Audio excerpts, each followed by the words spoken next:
So you've got these practices with all your outcomes jumbled together. How do we create a learning progression out of these disorganized buckets of I can statements? The first step is sequencing. Here's an example. There are the 10 statements that I ended up grouping together into my problem-solving practice. They were in no particular order when I first created my buckets.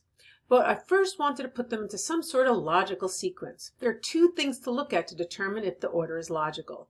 Sequence of execution, the order a student would use when actually solving the problem, and developmental complexity, going from like simple to sophisticated. Certain things simply have to be done first. If you look more closely at my first statement, I can generate an answer with correct units. It's apparent that this is not first. This is most likely last, so that's one aspect to look at. When looking at sophistication or complexity, look at the second to last statement. I can accurately solve scientific problems in unfamiliar contexts. This is asking students to perform at a developmentally higher level than a familiar context, so that too would need to come later in the sequence.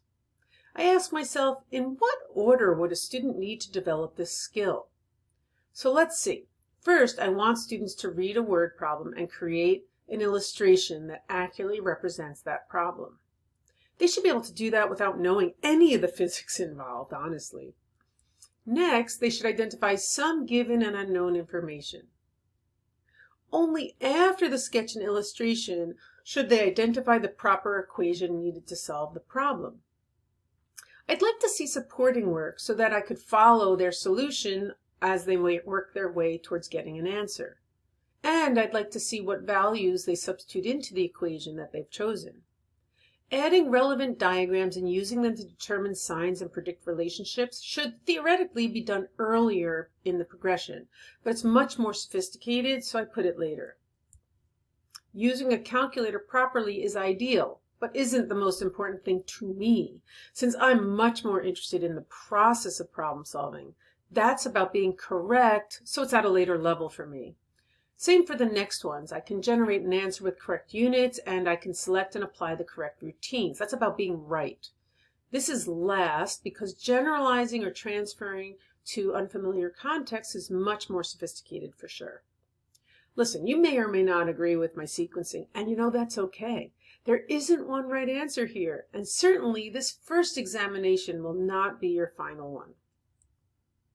Now it's your turn. Choose one of the practices that you developed during Module 5. It doesn't matter which one, honestly. Then you're going to take all of the I can statements within that one bucket and sequence them. You may find that you have to add sub-steps to make it logical. Go ahead and do that as needed. As usual, don't try to be perfect. We will be refining this over and over again. When you continue, you will create your achievement levels.